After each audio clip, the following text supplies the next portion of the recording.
The date was December 24th, 1914. The place was the battlefields of France. It was World War I. Christmas Day, 1914. Dear Mother. My darling Meg. My good friend Charles. My dear sister Janet. It is 2 o'clock in the morning, and most of our men are asleep in their dugouts. Yet I could not sleep myself before writing to you of the wonderful events of Christmas Eve. In truth, what happened seems almost like a fairy tale, and if I hadn't been through it myself, I would scarce believe it. Just imagine, my own family sang carols before the fire there in London. I did the same with enemy soldiers here on the battlefields of France. As I wrote before, there's been little serious fighting of late. The first battles of the war left so many dead that both sides held back until replacements could come from home. So, we have mostly stayed in our trenches and waited. But what a terrible waiting it has been, knowing that at any moment an artillery shell might land and explode beside us in the trench, killing or maiming several men, and in daylight, not daring to lift our heads above ground, for fear of a sniper's bullet. And the rain. It is falling almost daily. Of course, it collects right in our trenches, where we must bail it out with pots and pans. And with the rain has come mud, a good foot or more deep. It splatters everything, and constantly soaks in our boots. One recruit got his feet stuck in it, and then his hands too, when he tried to get out. Just like in that American story of the tar baby. Through all this, we couldn't help feeling curious about the German soldiers across the way. After all, they faced the same dangers we did, and slogged about in the same muck. What's more, their first trench was only 50 yards from ours. Between us lay no man's land, bordered on both sides by barbed wire. Yet they were close enough we sometimes heard their voices.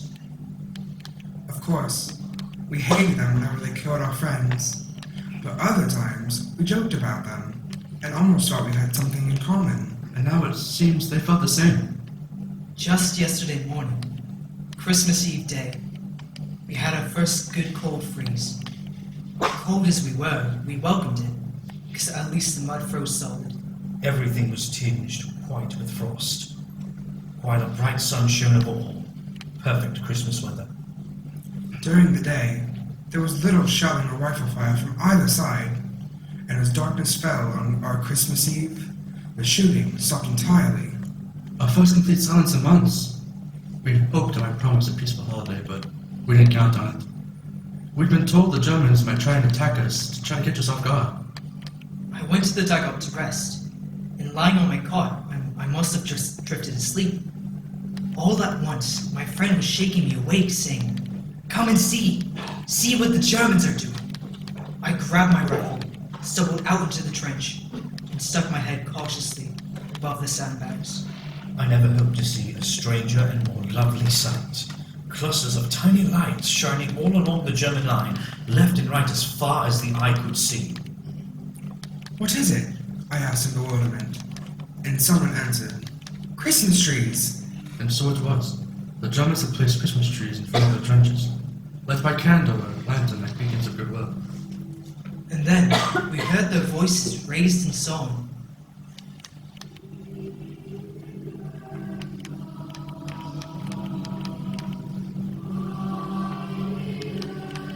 This carol may not yet be familiar to us in Britain, but one soldier knew it and translated, "Silent night, holy night."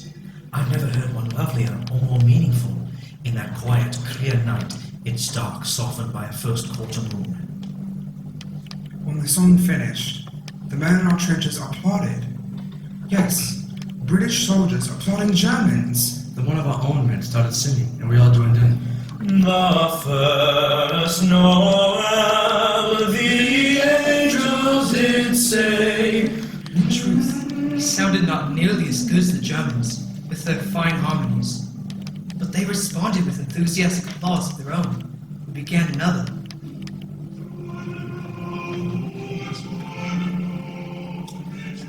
Then we replied, "O come, all ye faithful."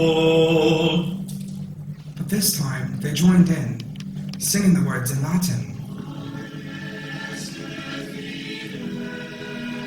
British and German harmonizing across no man's land. I would have thought nothing could be more amazing. But what came next was more so. English, come over, we heard one of them shout. You no shoot, we no shoot. There in the trenches, we looked at each other in bewilderment. Then one of us shouted jokingly, "You come over here!" To our astonishment, we saw two figures rise from the trench, climb over the barbed wire, and advance unprotected across no man's land. One of them called, "Send officer to talk." I saw one of our men lift his rifle to the ready, and no doubt others did the same. But our captain called out, "Hold your fire!" Then he climbed out and went to meet the Germans halfway. We heard them talking, and a few minutes later, the captain came back with a German cigar in his mouth. "We've agreed there'll be no shooting before midnight tomorrow," he announced. "But sentries are to remain on duty, and the rest of you stay alert." Across the way, we could make out groups of 2 or 3 men starting out of the trenches and coming toward us. Then some of us were climbing out too. And minutes or more, there we were, in no man's land. Over 100 soldiers and officers of each side, shaking hands with men we'd been trying to kill just hours earlier. Before long, a bonfire was built, and around it we mingled. British khaki and German grey. I must say, the Germans were the better dressed, with their fresh uniforms for the holiday. Only a couple of our men knew German, but more of the Germans knew English. I asked one of them why that was. "Because many have worked in England," he said. "Before all this, I was a waiter at the Hotel Cecil. Perhaps I waited on your table." "Perhaps you did," I said, laughing. One German told me he had a girlfriend in London and that the war had interrupted their plans for marriage. I said, "Don't worry, we'll have you meet by Easter. Then you can come back and marry the girl." He laughed at that. Then he asked if I'd send her a postcard he'd give me later, and I promised I would. Another German had been a porter at Victoria Station. He showed me a picture of his family back in Munich. His other sister was so lovely. I told him I should like to meet her someday. He beamed and said he would like that very much and gave me his family's address. Even those who could not converse still exchanged gifts. Our cigarettes for their cigars, our tea for their coffee, our corned beef for their sausage. Badges and buttons from uniforms changed owners, and one of our lads walked off with the infamous spiked helmet. I myself traded a jackknife for a leather equipment belt, a fine souvenir to show when I get home. Newspapers too changed hands, and the Germans howled with laughter at ours. They assured us that France was finished and Russia nearly beaten too. We told them that was nonsense, and one of them said, "Will you believe your own newspapers, and we'll believe ours?" Clearly they are lied to. Yet, after meeting these men, I wonder how truthful our own newspapers have been. These are not the savage barbarians we've read so much about. They are men with homes and families, hopes and fears, principles and, yes, love of country. In other words, men like ourselves. Why are we led to believe otherwise?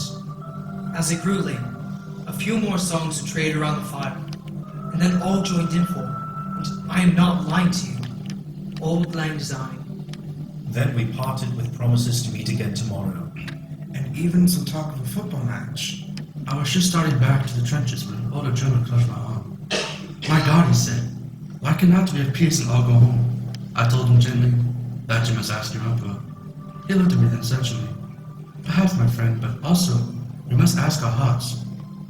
And so, dear mother, Dear wife, Dear friend, Dear sister, tell me, has there ever been such a Christmas Eve in all of history?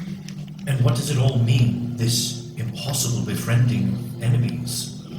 for the fighting here, of course, it means regrettably little. Decent fellows as soldiers may be, but they follow orders, and we do the same. besides, we could have stopped our army and sent it home, and never could restruck that duty. But still, one cannot help imagine what would happen if the spirits shown here were caught by the nations of the world. Of course, disputes must always arise. But what if our leaders were to offer well wishes in place of warnings? Songs in place of slurs. Presents in place of reprisals. Would not all war end at once? All nations say they want peace. Yet on this Christmas morning, I wonder if we weren't quite enough. Yours truly, Yours always. Sincerely, With all my love, John. Andrew.